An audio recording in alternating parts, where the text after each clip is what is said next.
મંદિર માં આવો રે.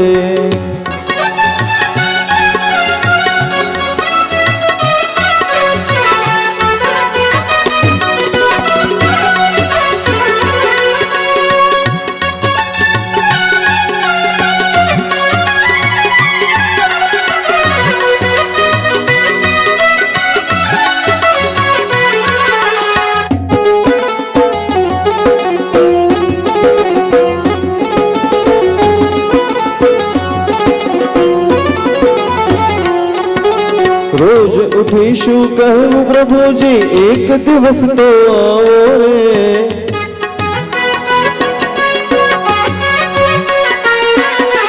રોજ ઉઠીશું કહું પ્રભુજી એક દિવસ તો આવો રે.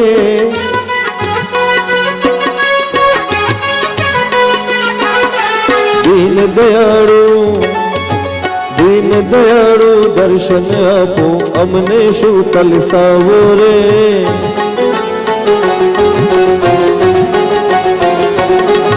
આ ભોલેનાથ મહાદેવ મારા મન મંદિરમાં આવો રે.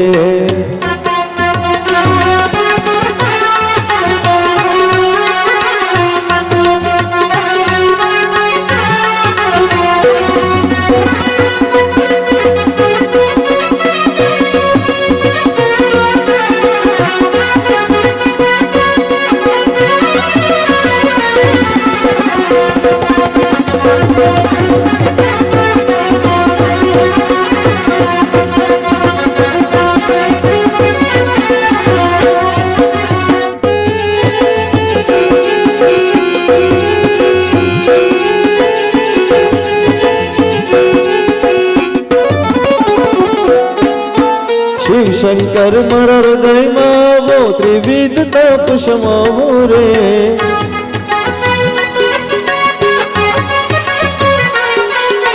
શિવ શંકર મારા હૃદયમાં આવો ત્રિવિધ તાપ સમાવો રે.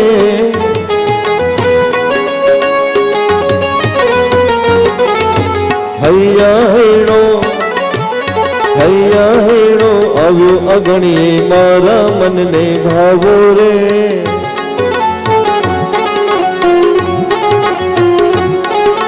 સુંદર શ્રી ભોલેનાથ મહાદેવ મારા મન મંદિરમાં આવો રે.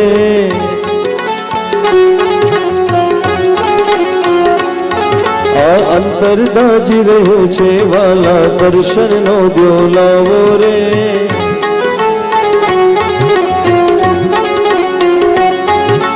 ભોલેનાથ મહાદેવ મારા મન મંદિરમાં આવો રે.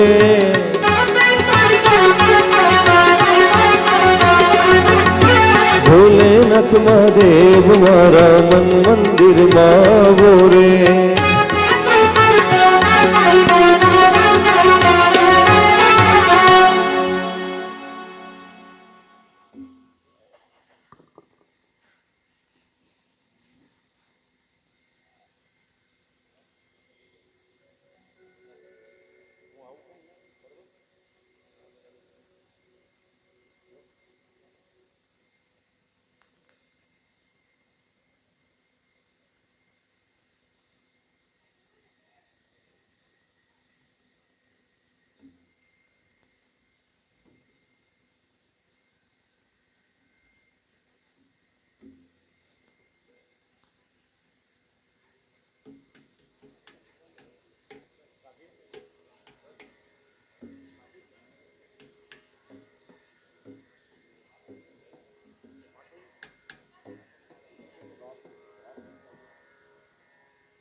ओम नमः शिवाय।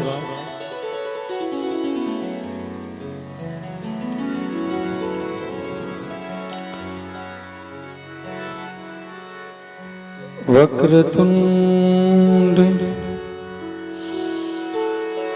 महाकाय सूर्यकोटि समाप्रभम्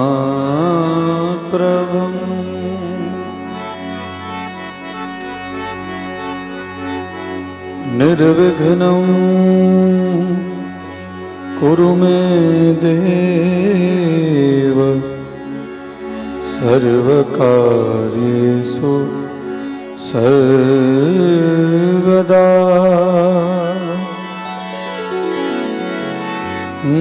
मंगलं भगवान् शंभु मंगलं वृषभध्वज मंगलं पार्वतीनाथ मंगलाय तनोहर।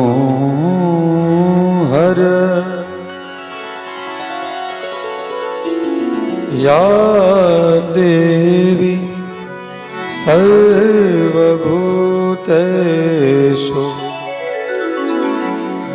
विद्यारूपेण संस्थिता नमस्तस्यै नमस्तस्यै नमस्तस्यै नमो नमः।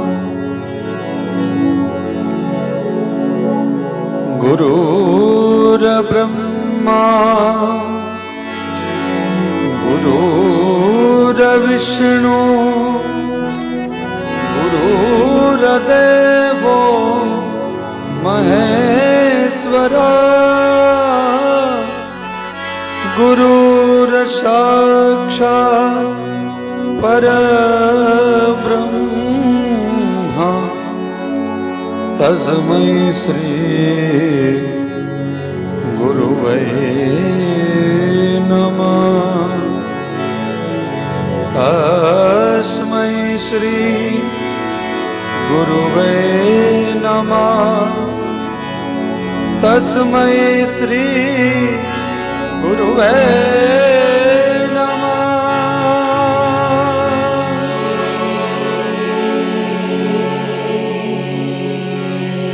આવો હે ભગવાન શિવ નટરાજ માલકોશ રાગની અંદર ભગવાન નટરાજના ચરણોમાં વંદના કરીએ। સતસૃષ્ટિ તાંડવ રચયિતા નટરાજ રાજ નમો નમઃ। सतसृष्टि तांडव रचयिता नटराज राज नमो नमः। सतसृष्टि तांडव रचयिता नटराज राज नमो नमः। सतसृष्टि तांडव रचयिता नटराज राज नमो नमः। हे आदि गुरु शंकर पिता हे आद्य गुरु शंकर पिता हे आदि गुरु शंकर पिता हे आद्य गुरु शंकर पिता नटराज राज नमो नमः। सतसृष्टि तांडव रचयिता नटराज राज नमो नमः। सतसृष्टि तांडव रचयिता नटराज राज नमो नमः। हे महादेव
तब के युरे ब्रह्मांड गंभीर नाद मृदंगना तब के युरे ब्रह्मांड नित्य होत नाद प्रचंड नित होत नाद प्रचंड नित होत नाद प्रचंड नित होत नाद प्रचंड नटराज राज नमो नमः सत सृष्टि तांडव रचयित नटराज राज नमो नमः सत सृष्टि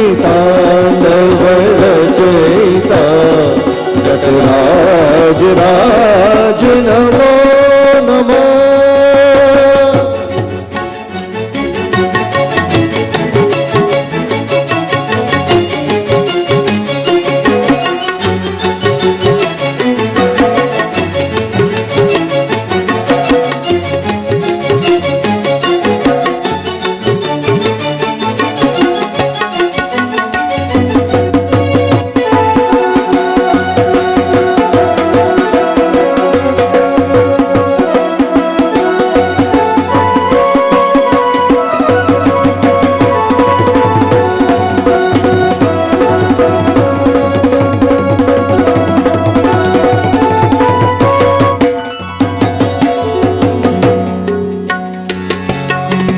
ज्ञान गंगा चंद्रमा चिद ब्रह्म ज्योति ललाट शिव ज्ञान गंगा चंद्रमा चित ब्रह्म ज्योति ललाट सिर ज्ञान गंगा चंद्रमा चिद ब्रह्म ज्योति ललाट सिर ज्ञान गंगा चंद्रमा चिद ब्रह्म ज्योति ललाट विष्णाग माला कंठ विष्णाग माला कंठ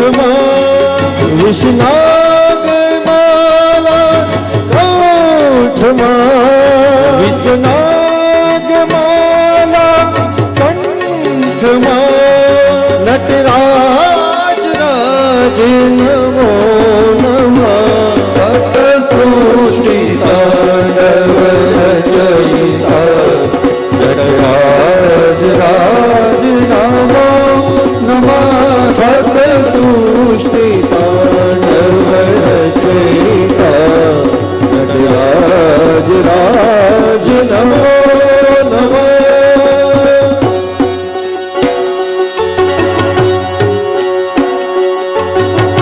हे महादेव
शक्तिवामा के स्थिता हे चंद्रिकाय पराजिता तब शक्तिवामा के स्थिता